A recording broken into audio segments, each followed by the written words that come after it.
మిత్రులారా నమస్తే. నేను మీ ప్రసాదమూర్తి.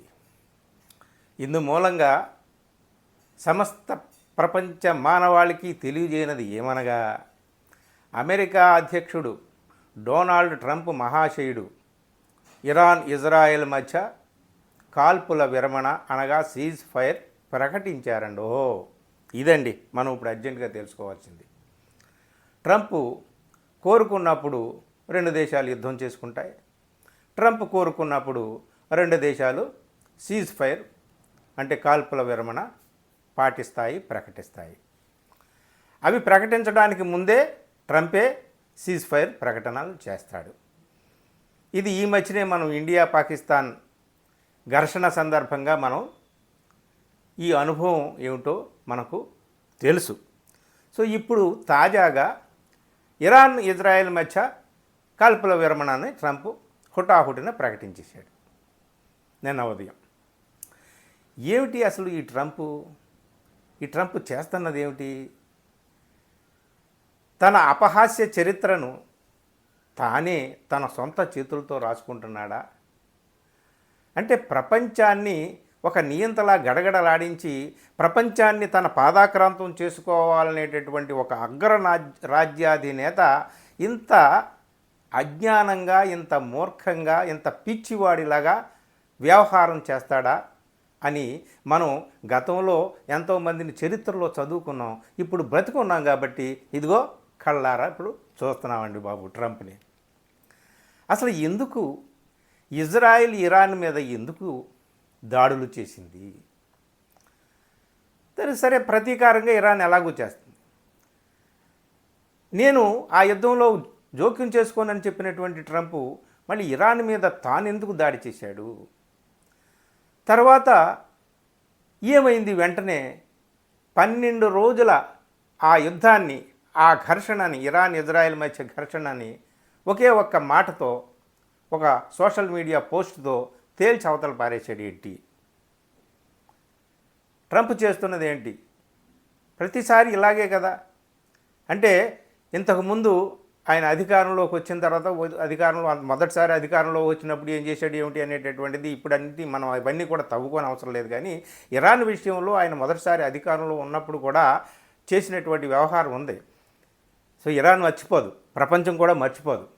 సో ఇప్పుడు ఆయన భారత్ పాకిస్తాన్ మధ్య జరిగినటువంటి ఘర్షణ, దాని సీజ్ ఫైరు ఆయన ప్రకటించేయడం, తర్వాత మళ్ళీ మా మధ్య ఎవరూ లేదు, జోక్యం ఎవరూ చేయలేదని చెప్పేసి భారతదేశం మాట్లాడితే సరే వాళ్ళిద్దరే తేల్చుకున్నారు, వాళ్ళిద్దరూ చాలా తెలివైనటువంటి వాళ్ళు, స్మార్ట్ గైస్ అని చెప్పేసి మళ్ళీ తోక ముడిచాడు ట్రంప్. అదంతా అయిపోయింది. మొత్తం ప్రపంచం అంతా కూడా మమ్మల్ని దోచేసుకుంటుంది అమెరికాని దిగుమతుల పేరు చెప్పి, ట్యాక్సుల పేరు చెప్పి అని చెప్పి అందరి మీద, ముఖ్యంగా చైనాని టార్గెట్ చేసుకొని పన్నులు వేశాడు, విపరీతమైనటువంటి టారిఫ్స్ విధించాడు. గడగడలాడిపోయింది. ఇక ప్రపంచం అంతా కూడా మా కాళ్ళ మీద పడిపోతుంది అన్నాడు. ఏం పడిపోలేదు, ఎవ్వరూ పడిపోలేదు. ఆయన పోయి వెళ్ళి చైనా చేతులు పట్టుకొని అరే నేనేదో చేశానులే కానీ ఆ టారిఫ్ గిరిఫ్ ఏమి లేదు, మొత్తం అంతా తీసేవతల పడేశాను, అమెరికా చైనీ బాయి అన్నాడు. అయిపోయింది. ముందేమో ప్రపంచాన్ని దాని గుప్పెట్లో పెట్టడం కోసం ఏదో ఒక పిచ్చి పని చేయడం, ఆ పప్పులు ఉడక్కపోవడం, తర్వాత మళ్ళీ వెంటనే తోక ముడి చేయడం. ఇది ట్రంప్. ఇలా ఉంటారా అగ్రరాజ్యాధినేతలు? వీళ్ళ అగ్రరాజ్యాలకి, రాజ్యాలకి అధినేతలు అవుతారు అని చెప్పేసి. సరే ఇప్పుడు ఏం జరిగింది? ఇరాన్ విషయంలో ఏం జరిగింది? ఇప్పుడు ఇజ్రాయెల్ ఇరాన్ ఒక చిన్న కథలా చెప్పుకుందామండి. అమెరికా ముగ్గురు కూడా ఏంటంటే అణువాయుధ ఒప్పందానికి సంబంధించినటువంటి చర్చలు అయితే ముగ్గురు కూర్చున్నారు టేబుల్ మీద. చర్చలో కూర్చొని ఆ చర్చలు జరుగుతూ ఉండగానే ఇరాన్కి సంబంధించిన ప్రతినిధి ఎవరైతే ఉన్నారో ఆయన్ని చంపి అవతల పాడేశాడు ఇజ్రాయిల్. అలాగే ఇరాన్కి సంబంధించినటువంటి సైంటిస్టుల్ని చంపి అవతల పాడేశారు. ఇదేమిటయ్యా అన్యాయం? మేము న్యూక్లియర్ యుటిలిటీస్ గురించి, ఫెసిలిటీస్ గురించి మీతో చర్చలలో ఉన్నాం కదా, చర్చలలో ఉండగా ఇంత దారుణమైన దాడి చేసింది ఏంటని చెప్పేసి ఇరాన్ తట్టుకోలేక ఇరాన్ కూడా ఇజ్రాయెల్ మీద దాడి చేసింది. జూన్ 12 నుంచి జరుగుతూనే ఉంది వ్యవహారం నిన్నటి వరకు. సో మీరు ఇద్దరు కొట్టుకుంటారో చస్తారో నాకు అనవసరం, మా అమెరికా మిలిటరీ క్యాంప్స్ మీద, పశ్చిమాసియాలో ఉన్నటువంటి మిలిటరీ క్యాంప్స్ కువైట్లో కానీ, సౌదీ అరేబియాలో కానీ, ఖతార్లో కానీ ఎక్కడైనా వస్తే ఊరుకోనని చెప్పేసి అన్నవాడే 2 రోజుల్లో వెంటనే ఇరాన్ మీద దాడి చేసేసి ఇరాన్కి సంబంధించినటువంటి 3 న్యూక్లియర్ సైట్స్, వాటి చాలా కీలకమైనవి, అవి మేము ధ్వంసం చేసేసాం, ఇంకా ఇరాన్ ఏమీ చేయలేదు అని చెప్పేసి ఇరాన్ చేతులు ఎత్తేయాల్సిందే, మా దగ్గరికి వచ్చి కాళ్ళు పట్టుకోవాల్సిందే, ఇక ప్రపంచ శాంతి నెలకొన్నది అని చెప్పేసి ఒక ప్రకటన చేసేసాడు ట్రంప్.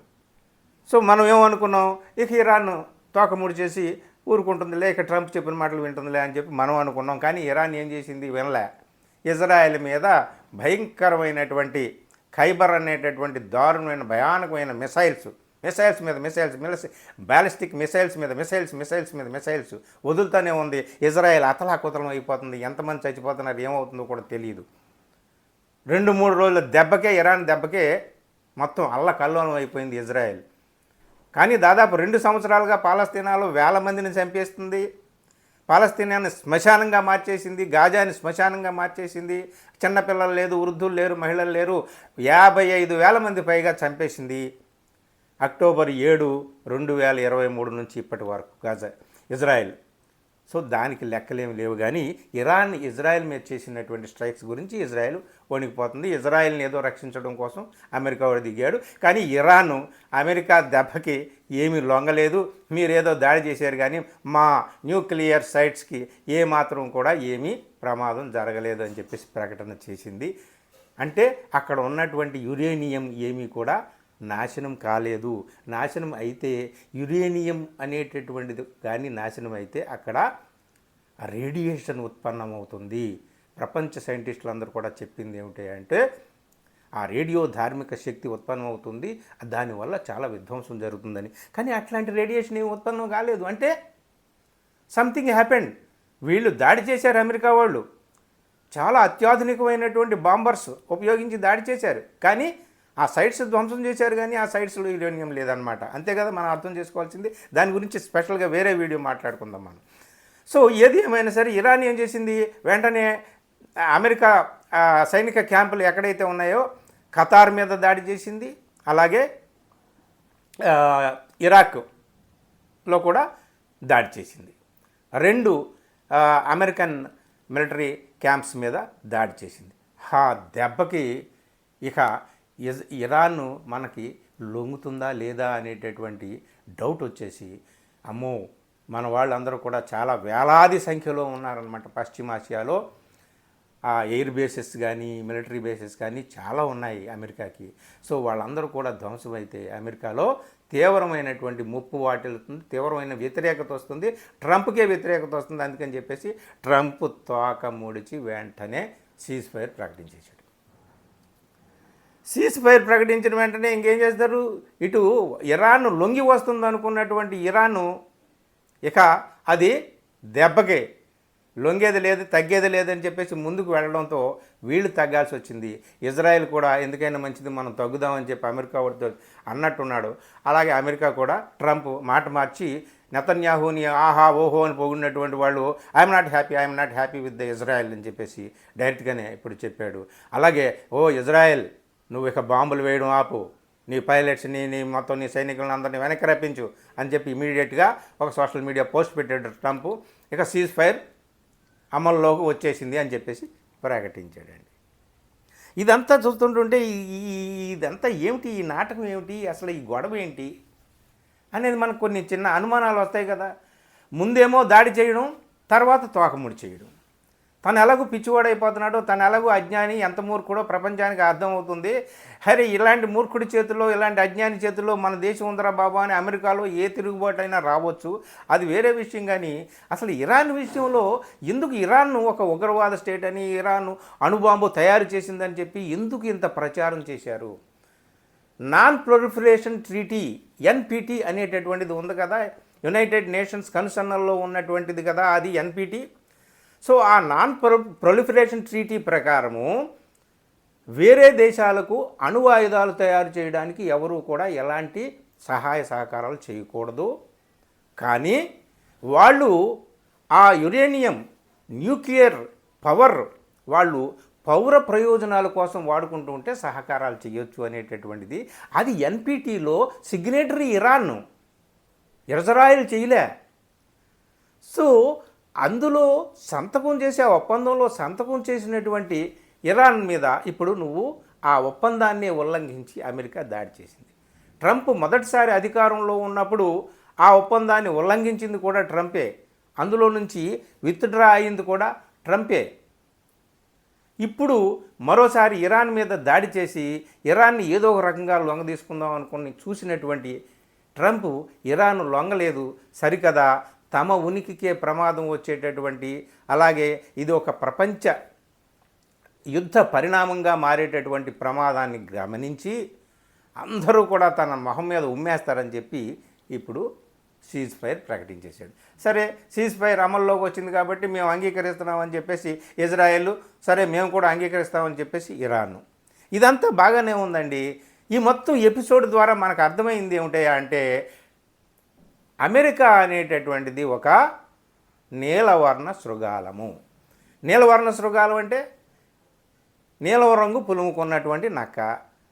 అది ఒక బాణలో పడింది, సగల బాణలో, అందులో నీలం రంగు వచ్చేసింది. దాన్ని చూసి జంతువులన్నీ మహాక్రూర మృగాలు, మహా జంతువులు కూడా భయపడిపోయి పాదదాసోహం అయిపోయి అప్పుడు నేనే రాజునని అన్నది. ఎప్పుడో ఒకప్పుడు ఒకసారి వర్షం కురిసేటప్పటికి ఆ రంగంతా పోసేటప్పటికి నక్క రూపం వచ్చేసి ఊ అని ఓడబెట్టింది నక్కలాగా. ఇది నక్కరా బాబు, విచిత్రమైనటువంటి, మనకు రాజు కాదు జంతువు కాదని చెప్పి దాన్ని చంప అవతల పాడేసాయి.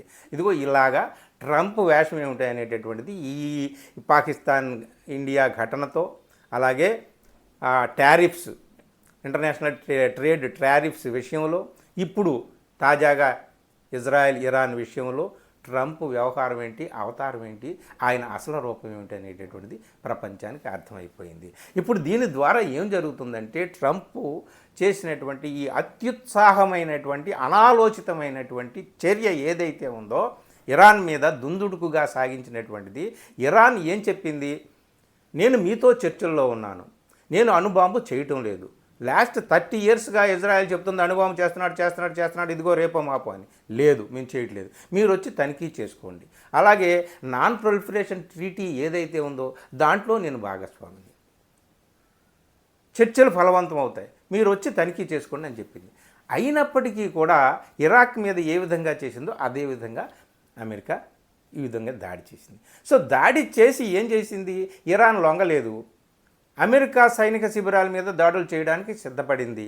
2 దేశాల్లో ఉన్న శిబిరాల మీద ఆల్రెడీ దాడి చేసింది, మిగిలిన వాటి మీద కూడా దాడి చేయడానికి అవకాశం ఉంది. అంటే ఏమిటయా అంటే, అమెరికా ఇప్పుడు ఎంత మాత్రము కూడా సూపర్ పవర్ కాదు. America cannot dictate other countries. ఏ చిన్న దేశాన్ని కూడా అమెరికా ఇక నిర్దేశించలేదు, శాసించలేదు అనేటటువంటిది అర్థమైంది. ఇప్పుడు ఇంకొక విషయం ఏమిటంటే, ప్రపంచానికి భయము ఆల్రెడీ ఇరాన్లో మొదలైంది. పార్లమెంట్లో మనము ఎన్పిటి నుంచి బయటికి రావాలి అని చెప్పేసి, అంటే మనం ఎప్పుడైనా సరే ప్రమాదమే, ఈ అమెరికాతో కానీ ఇజ్రాయెల్తో కానీ ఇట్లాంటి దేశాలతో ఎప్పటికైనా ప్రమాదమే. We have to be prepared, we have to make atom bomb, nuclear bomb. ఇక ఆ నిర్ణయానికి వాళ్ళు వచ్చేసారండి. వచ్చేసి చిన్న చిన్న దేశాలు, ఇప్పుడు పశ్చిమాసియాలో దేశాలు అణుబాంబులు తయారు చేసి, అలాగే ఇండియన్ కాంటినెంట్లో దేశాలు అణుబాంబులు తయారు చేసి, ఇక ఇప్పటి వరకు అణుబాంబులు ఉన్నటువంటి 5 దేశాలు ఉన్నాయి కదా, ఇక అన్ని దేశాలు కూడా ఎవరికి వాళ్ళే అణుబాంబులు కూడా తయారు చేసి, అమెరికా లెక్కలేదు, రష్యా లెక్కలేదు, మనకేంటి, మన జాగ్రత్తల్లో మనం ఉందాం అనేటటువంటిది ప్రతి వాడు కూడా అణుబాంబులు చేసేటటువంటి దిశగా వెళ్ళేటటువంటి అవకాశాలు, ప్రమాదాలు కనిపిస్తున్నాయి. సో అమెరికా అధ్యక్షుడు డొనాల్డ్ ట్రంప్ చేసినటువంటి ఇంత అనాలోచితమైనటువంటి చర్యలు ఏవైతే ఉన్నాయో ఈ 5-6 నెలల్లో అతను చేసినవి, మొత్తం వరల్డ్ ఆర్డర్ మారిపోతుంది. ఇక అమెరికా ఎంత మాత్రం సూపర్ పవర్ కాదు. ఇక ఎవరి అధీనంలోనూ ఉండరు. అందరూ కూడా ఎవరికి వాళ్ళే ఈ విధమైనటువంటి స్వతంత్రంగా ఎదగడం కోసం, తమను తాము రక్షించుకోవడం కోసం ఈ అణువాయుధ కార్యక్రమాలను కూడా చేపడతారేమో అని కూడా భయం ఏర్పడుతుందన్నమాట. సో మొత్తానికి ట్రంప్ యొక్క అజ్ఞానమో మూర్ఖత్వమో దుందుడుకుతనమో ఏదైతేనేమి మొత్తానికి ఈ వరల్డ్ ఆర్డర్ని అయితే మార్చేస్తుందండి. ఈ మొత్తం ఎపిసోడ్లో ఈ వరల్డ్ ఆర్డర్ ప్రపంచ సమీకరణ మొత్తం మారిపోయేటటువంటి అవకాశాలు ఉన్నాయని అనిపించడంలో ఇరాన్ కీలక పాత్ర పోషించింది. ఇరాన్ ఇప్పుడు హీరో అయింది. ట్రంప్, నెతన్యాహు లాంటి వాళ్ళు జీరోలు అయ్యారు. దీని నుంచి ప్రపంచం ఏం పాఠం నేర్చుకుంటుందో ఏమో చూడాలి. ఇది మిత్రులారా, ఒక్క దెబ్బకి, ఇరాన్ దెబ్బకి ట్రంప్ తోక ముడిచేశాడు. ఇక అనంతర పరిణామాలు ఎలా ఉంటాయో మనం ముందు వేచి చూడాల్సిందే. Thank you very much.